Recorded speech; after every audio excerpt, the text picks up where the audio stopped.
All right. Hello, everybody. Thanks for checking this out. So today is just going to be a real short video about how to install and remove cases for the Keebcards. We're going to start with the LowPro case because we can knock this one out real quick. So both cases are designed to be press fit, so there's no mounting screws or anything. You just put the Keebcard into the case and it should snap right on. These cases are available in the store. They are also available on the GitHub if you have a 3D printer and you want to download those. I'll put the link in the description below. So the trick with the press fit cases are to get two corners in first, and then you can kind of just press on the other corners and they will snap into place. I like to use the two leftmost or rightmost corners, but really it's just, have whatever corners you can get in is fine. So you can just kind of slide in the first corner and then press in that second one. And now if you just kind of, oh, there you go, push down and that's good. It's all snapped in. There's only one way that these cases can go. There's a little thumb thing for removing the battery. So yeah, if you want to remove the case, it's the backwards basically, so you want to free two adjacent corners and then you can just kind of rotate it out. The best way that I found to do that is to grab the switches like this and then pull on these two corners here, and the case will flex just enough. There you go. You can take it out like that. So that is the LowPro case.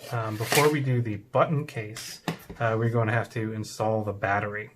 So first thing, make sure that you install the battery the right way. That's the right way. It wants to go plus side up in the Keebcard. So obviously that will be plus side down when it's facing you like this. Sorry, not to get people confused. So this is probably the trickiest step because the battery needs to stay put. So I erred on the side of too tight rather than too loose. If you have to sand them out, that's okay. I like to use, for this part, I like to use a plasti-dipped end of a tool, because it's hard, but it's not too hard. It's not going to damage the battery. And so the trick is to get it in place in one part of the mount, and then use the end of the tool to pop it into the other side. You can use eye protection for the step just to be safe. So we're going to do this right here. You place it in here.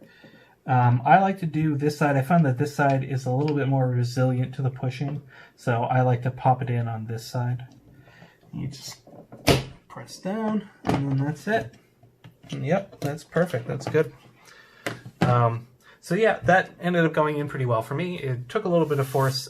You're going to have to do a little bit of force in. It might not go in as easy for you. So, don't break anything.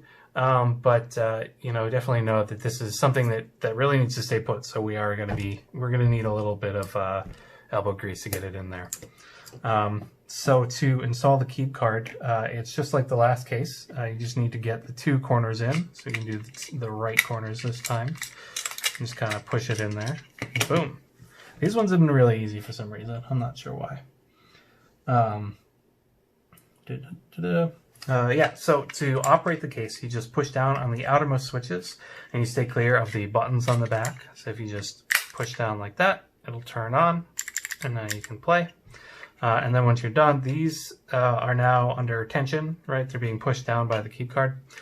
So if you just push up on them, they will free. And so then, how this is going to work is you can close the case.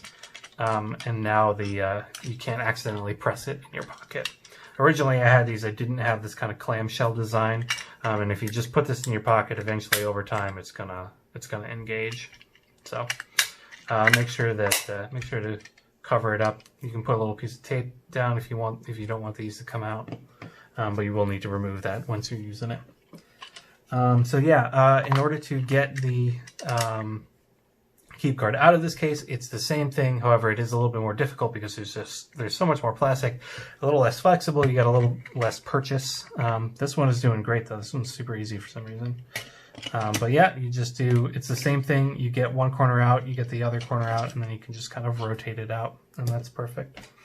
So the final step is to remove the battery. So you should get around 2 days of constant use out of these batteries. That's a lot, but accidental engagement can happen. So hopefully you're not going to need to replace this anytime soon, but if you do, I like to use some kind of a lever that I can get underneath.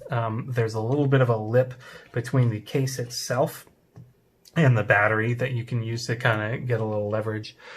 Tweezers would work fine. All of my tweezers are super soft. They're all, I got them like for free and like some kind, you know, I don't know, like shrink. I bought like 100-piece shrink wrap tubing or something, and then, hey, here's some free tweezers. It's like, oh, okay. So what I end up using is I use these flush cutters. And so they are kind of pointy down here, but they're not really that pointy. I don't know if you can see. I don't even know where I am on this. They're not really pointy on the tops here. If you're worried, you could always, you know, you could put a little plastic dip on there. You put a little bead of hot glue or super glue or something like that. Or you could use some kind of a different tool that would be a little bit softer. So yeah, all you have to do really is you just get this underneath, get it in a location where you have a little bit of purchase, and then pop it out. There you go. And the more you use this mount, the easier it should become with time. I haven't had any of these become too easy for me, but in the case that they do, you know, the nuclear option is to secure a battery with super glue, and then, you know, figure it out when it comes time to replace. You could also secure them with like silicone caulking. You could also secure them probably with a bead of hot glue. That might be just enough, you know, force to keep the battery in place when you're popping in and out with the Keebcard. Yeah, so that's all there is to it. If you have any questions, please leave them below in the comments. Thanks for checking this video out. Sub if you want to, and have a good one.